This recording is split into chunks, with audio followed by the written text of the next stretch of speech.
Hola, Mundo Monday fans! Today we are having a slightly belated Dia Fiesta, a holiday that celebrates what Mundo Monday is all about. April 30th is Dia de los Niños, or Children's Day, in Mexico. 25 years ago, Mexican-American author/teacher Pat Mora said, "We need to celebrate Children's Day in the United States, but not just any old way. Let's make it a day for celebrating reading books with children." So she teamed up with the American Library Association to create Dia de los Niños, Dia de los Libros, Children's and Book Day, or just Dia for short. Dia means day in Spanish, but it can also be initials that stand for Diversity in Action. Because Dia doesn't just celebrate any old books for children, it celebrates the importance of books from every language and culture. Day for celebrating sharing books of every culture with children? Sounds like the ultimate Mundo Monday holiday. You see why we couldn't pass it up, even if Dia is technically last Friday. Pat Mora wrote a book to get you into the Dia mood. Here it is. It's called Book Fiesta, Celebrate Children's Day / Book Day, or Celebremos el Dia de los Niños, el Dia de los Libros. It's a bilingual picture book by Pat Mora. To save time, we're only going to read the English today, but you see, Book Fiesta! The Spanish is right there on every page as well, because that's the point. We're sharing as many different cultures with our books as we can. Hooray! Today is our day, El Dia de los Niños. Let's have fun today reading our favorite books. Tun tun! We read in English and Spanish, in Chinese and Navajo too. We read by ourselves, we read with a friend. And we read at the library too. Dun dun! Today, April 30th, is El Dia de los Niños.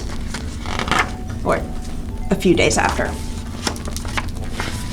Our families tell us stories while we listen and play. We read Libros together in cars, and planes, and trains. Dun dun! We read to our puppies and kittens, and to lizards in our yard. We read Riding an Elephant. Have you ever read Riding an Elephant? Or Sailing with a Whale. How about that? We read in a long submarine. Or floating in a hot air balloon. Then, snug in our beds, we read to the moon. And fly away in our books. Dun dun! You know, this book won the 2010 Pura Belpre Illustrator Award for books for children that best portray the Latinx experience. Celebrating the cultures of Latin America. I mention this because Pat Mora is taking after another Latina woman here by advocating for multilingual books for children, Pura Belpre herself. It wouldn't be a proper Dia celebration without the story of the mother of Hispanic children's books in the USA. So here it is. Planting Stories, the life of librarian and storyteller Pura Belpre. It is 1921. Pura Teresa Belpre leaves her home in San Juan, that's in Puerto Rico, for a visit to Nueva York. Nueva, New York. Words travel with her, stories her abuela taught her, cuentos folclóricos Pura retold in the shade of a tamarind tree in Puerto Rico. Now a new island stretches before her, ripe for planting seeds of the cuentos she carries. Cuentos, can you guess what that means from context? Stories? Yep. Manhattan, a city of hustle and bustle, bigger, louder, crowded, yet alive with hope and possibility. What began as a visit to celebrate her sister's wedding becomes the first steps in a new land, y una vida nueva for Pura. A new life, too. That's what she said. She works first in a garment factory, but it is cold floors and hard edges, not the soft, fertile ground where seeds take roots. Then, a golden opportunity, una benedición. The library needs a bilingual assistant. Pura speaks Spanish, English, and French. She's not bilingual, she's trilingual. She is perfect for the job. But where are her abuela's stories? Not one folktale from Puerto Rico is on the shelves. How lucky for the library that Pura has story seeds ready to plant and grow. In the children's room, she lights the story hour candle and begins. Her eyes dance, her voice sings.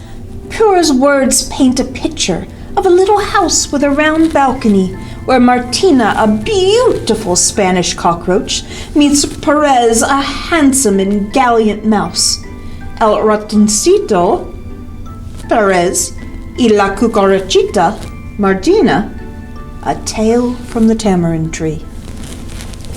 When Pura's story is done, each child makes a wish on the candle, and with a wisp of air, la vela is blown out. Now, Pura has a wish too, to plant her story seeds throughout the land. Pura learns to make puppets. She snips and sews their clothes, paints their delicate faces. You see the little mouse Perez and the Martina, the beautiful cockroach. Families come to hear folktales in Inglés y Español, to watch Pura's puppets dance across the stage of her stories. But the library needs Libros for its shelves. How can more children read Perez y Martina and other cuentos de Puerto Rico? Pura puts her story in an envelope and mails it to Frederick Warren, a publisher. Soon, Perez y Martina is a book!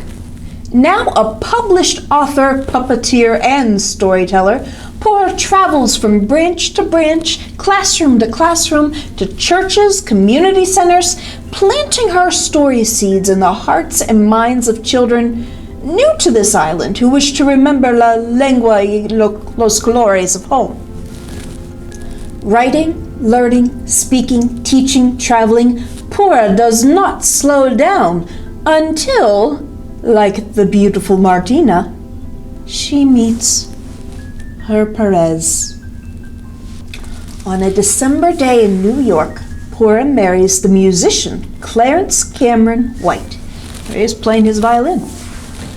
Un año away from the library, she decides, just 1 year, to start a new life as a wife. But a year stretches on. Together they travel to new cities. Clarence plays his music, Pura tells her stories. Everywhere they go.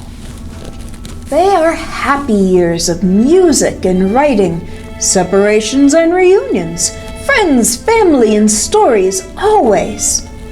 Until, on a June day in New York, Clarence stops playing his music. And Pura's story must begin again. It is 1961. Pura returns to the New York Library. There are others there now, storytellers who make puppet dance, who read Perez y Martina, The Tiger and the Rabbit, Juan Bobo, The Three Magi, and many more of Pura's stories to the children. The seed she has planted, the roots that grew shoots into the open air of possibility, have become a lush landscape into which she steps as though she never left. The trees and flowers, you don't think those trees and flowers are actually grown in the library, do you? No, it's all figurative. She planted the seeds of the stories. We have one book by Pura Belpre in our library. It's in our Spanish collection because, look, it's in Spanish. But we also have English language retellings of some of the stories she brought to the US, like Martina the Beautiful Cockroach and Wambobo. And we have books that won the award named after her for the way that they share Latin America culture. Naturally, this book about Pura Belpre also won a Pura Belpre author honor. Not the medal, an honor, the runner-up, second place. Do you know why? I can tell you want to tell me. Because that year, last year, 2020, the Pura Belpre author medal went to what's probably my favorite middle grade novel of the past 10 years, Sal and Gabby Break the Universe by Carlos Hernandez. Maybe some of you out there are too young for it just yet, but if you're 9 or 10 years old and up, if you want a tale of magic and science fiction that will make you both laugh and cry, I cannot properly express to you how much I love this book. Ooh, I do want to read it. It's under Ific Hernandez. Give it a read. It is so weird and wonderful. But are you getting off subject? Not at all. I'm celebrating a book for children that happens to incorporate a lot of Spanish words and Cuban American culture. And that's what Dia is all about, right? Yup. We can never celebrate all our world stories too much. Bye!